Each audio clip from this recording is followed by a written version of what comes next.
Paul Holmes.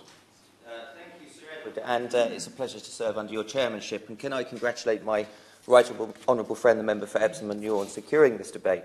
And it's good to see the Minister in his place. I congratulate him. He visited Southampton Airport within days of becoming the Minister, for which we are grateful. And it's Southampton Airport that I predominantly want to focus on this afternoon. But it is clear, Sir Edward, that the aviation sector has been dealt a huge blow because of the pandemic, and in particular Southampton Airport in my constituency. With airports predicted to lose around £4 billion by the end of 2020, and possibly 20,000 jobs under threat, it is clear that a number of things need to be done urgently to support this sector. And I want to raise 2 points in the short time that I have. Firstly, as has been discussed, we need a proper airport testing regime. It is clear that the 14-day quarantine rules are inflexible, and the success in setting up an airport testing regime is too slow. Airports are willing, but the government response and its speed have hampered this, and the delay in the committee reporting is regrettable. And as my right honourable friend for Epsom and Muir has said, advice now needs to be re-examined to see how we get this set up as quickly as possible to unlock that industry. And in my own constituency, Southampton Airport, as the Minister knows, has a unique set of circumstances of its own. With the collapse of Flybe, which represented 94% of all flights, and an application for a runway extension of 164 metres to allow larger planes to land at the airport, Southampton Airport is now in a fight for survival.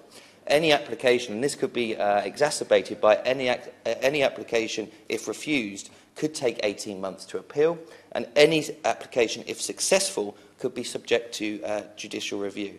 Now, the Minister and I have spoken about this before, but it does seem bizarre to me that I can receive letters from the Cabinet Office for numerous special development orders being awarded for Brexit preparedness, but special development orders are not forthcoming or being examined by the DFT or the Cabinet Office for a major regional airport like Southampton. And that's what I would ask the Minister to look for further advice as time goes on. And that brings me to my final point.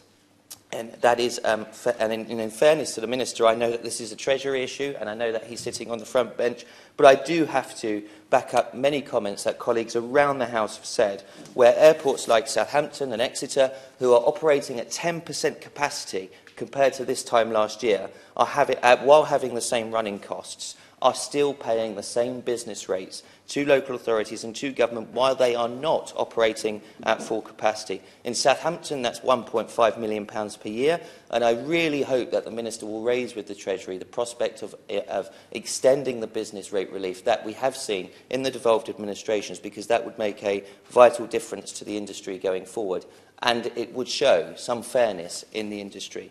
Southampton, as I say, is paying £1.5 million a year in business rates. It hasn't had that relief. And with an airport that is fighting for survival, that figure taken off of its balance sheet would be appreciated.